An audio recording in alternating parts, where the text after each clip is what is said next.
ومن أحسن قولا ممن دعا إلى الله وعمل صالحا وقال إنني من المسلمين.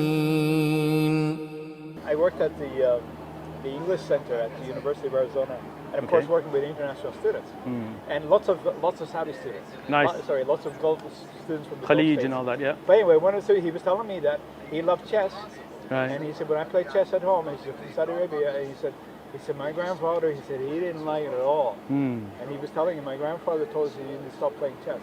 Gotcha. And I asked him why, and he said because the student told me that the figures have faces.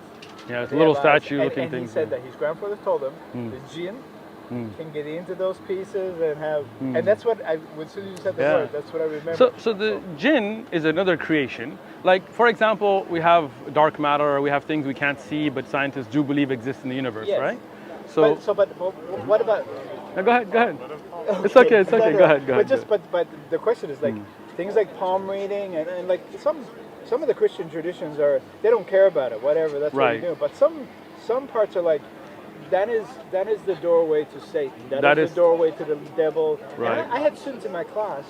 It's like my grandparents warned me, don't get that. But that's I mean the thing is, when you look at palm reading, or if you look at speaking in tongues, the future, right? Yeah. I mean, how do you get that information, right? So a lot of people, they work with magic, they work with jinn. Yeah. So that kind of stuff is not permissible in Islam, because you are now dealing with forces that you shouldn't be, right? Yeah. Jinn have their own world, they need to live peacefully in their world. We have our own world, we live in our world, right? Go ahead. What about ghosts? So again, we don't believe that ghosts are like dead people. Thank you so much. Jazakallah khair. So we do believe that some people see jinn and say they're ghosts, but in reality those are jinn. Yeah. We do believe that there are other forces out there, right? Yeah. We do believe you have a soul. When you die, the soul goes to the grave. But we don't believe like the soul roams around haunting people's houses and all that kind of stuff, right? But what does happen, some of the evil jinn, they will try to confuse people, and they will try to mess with people's mind. They will try to appear like relatives and so on, right? So those are jinn.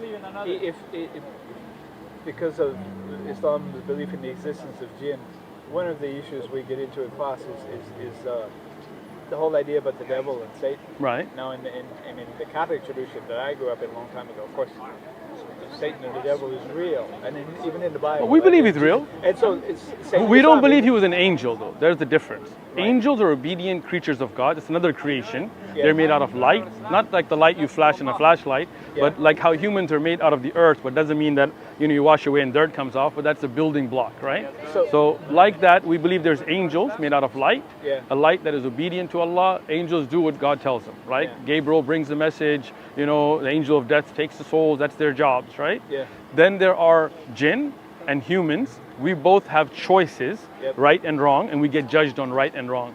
So shaitan or iblis or the devil is one of the jinn, and at a time he was obedient to God. He got jealous of Adam, and he disobeyed, and he became cursed, right? So guardian angels, and lots of people believe in guardian angels. We believe there's guardian angels. It's the same. Again, the Christian idea of angels is just the way they've kind of made it out today, like with harpoons and little boy-looking things. We don't believe in that.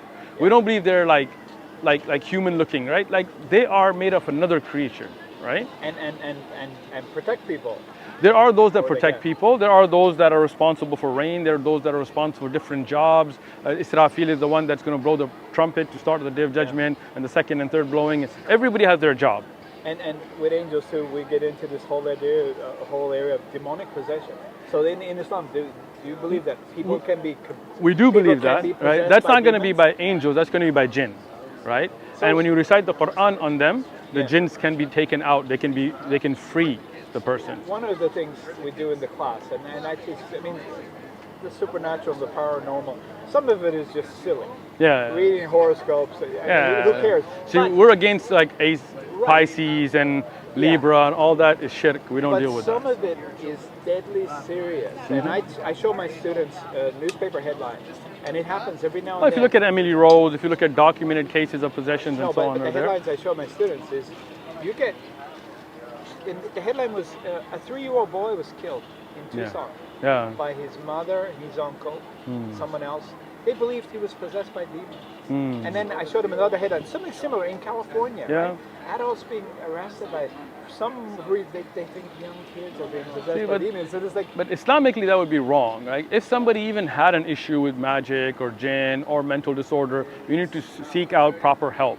So some things you need medical help, some things you need to read Quran, but you don't harm the person. Right, but it sounds like, would it be fair to say that Islam is similar in some ways to other religions in the sense that the general idea is that be careful about getting into any paranormal or supernatural things? I think Islam is better than other religions in this issue because we don't believe that you just go and beat up somebody like you see some of the Catholic exorcisms and all that, right? Yeah. We believe in Islam that just like if somebody has a medical issue, you should take them to a professional, right?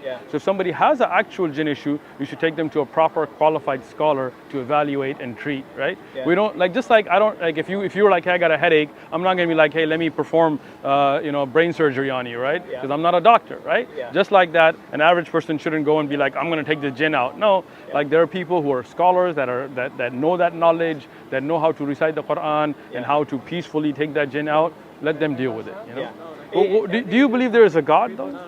What do you believe? I mean, I grew up in the Catholic tradition.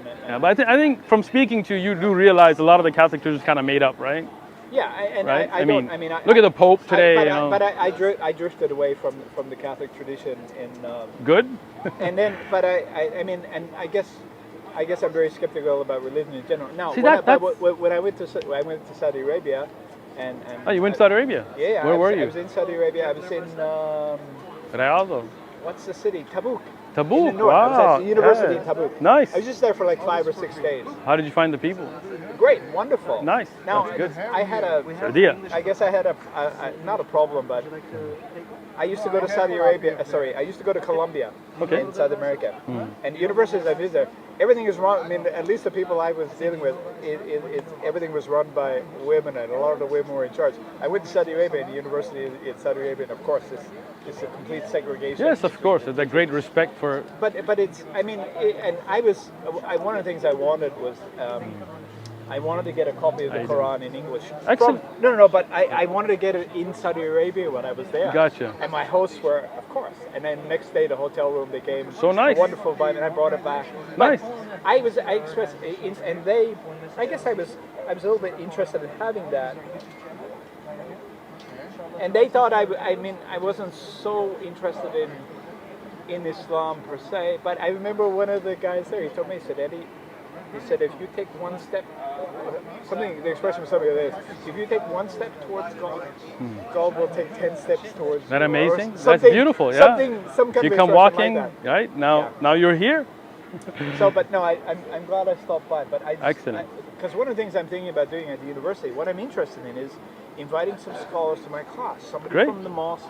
Somebody you got the card? The Christian one, and just saying what people think about paranormal. So that's our card. You got our number. Yeah. We can definitely arrange it. Okay, great. But again, so you do believe? Yeah, go for it. You can have anything you want. It's all free of charge. He's been interested in. Nice.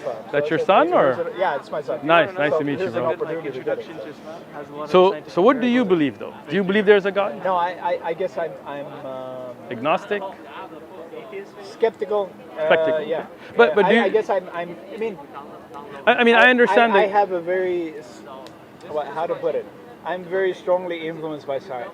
Gotcha. Oh, me too. Science is if you very skeptical about a lot of. I don't think so. I don't think so. Like, the thing is, right? Like if you look at this book that your son has and you have as well, you'll see about how the science proves that the Quran had knowledge the Prophet Muhammad, peace be upon him, could not have had. Muslims, we have no problem with science, right? But what is science? Science is observation. You have hypotheses, you put it through a testability, repeatability. Like I work in the med device industry. I got nothing against science, right? But science can't tell you what's the purpose of life. No. Science can't tell you who created you, right? We can say this is liquid and we can put that to a test. I got no problem with that. Does it flow? Can you freeze it, make it a solid? Can you unfreeze it? That's no issue with that. But how could a man named Muhammad in the desert know about scientific facts that the people of that time could not have known? Right? So now science would have to say there'd have to be some way for him to get that knowledge. The Quran talks about the sun and the moon and their orbits. I know the Arabs had no idea the sun's in an orbit, right? They had no idea. I mean, they weren't Greeks and they weren't Romans, they weren't philosophers. Even the Greeks and Romans were fighting about these issues, right? Till recently, even scientists felt the sun didn't have an orbit. Until very recently, they said, no, it does. It's a very slow orbit, but it does. Yeah. So how could the Prophet Muhammad have known that? So it is a good point. And some Good. of the stuff you're talking about, I'm not familiar with this, so I'm looking. You're gonna read. Excellent. Here's one final thing, and it comes back to my class. The existence of the devil or Satan, and lots of people believe that a lot of the nastiness and evil that happens in the world is because of the devil. As Muslims, we believe there are different sources for evil, right? Meaning, one is what we call the nafs, the desires a person has themselves. Yeah. You could have evil inclinations yourself, right? Yeah. Then there is the whispering of the devil, and it's not just one devil. There are shayateen, many. That is one aspect. But you have the ability to conquer your own nafs, to conquer your own evil desires. You have the ability to say, A'udhu billahi shaitan ar-rajim, A'udhu billah, and I seek refuge from shaitan, the accursed, right? Yeah. You have the ability to fight that off, right? But now it's your choice. Like even amongst friends, you have good and like, you're a young guy, right? You're gonna have some young guys, friends going to tell you, let's go do some drugs, let's go rob somebody. And you're gonna have other guys that are gonna be like, hey man, stay away from that, turn towards Allah, be a good person, right? So now it's your choice who you listen to. Right? There are angels trying to guide you towards good. There are devils or jinns trying to guide you towards evil. You've got your own right and wrong inside you. Sometimes you might see something nice and you'll be like, I just want to take it. And other times you're going to be like, nah, I shouldn't because that's not mine. Right? Who do you listen to? Which voice do you listen to is where your judgment comes in. Make sense? Yeah. Good. Thank you. We're going to read the stuff and we're Excellent. We're going to compare We appreciate you stopping by. Yeah. Thank you so much. We'll look forward to having you. ومن أحسن قولا ممن دعا إلى الله وعمل صالحا وقال إنني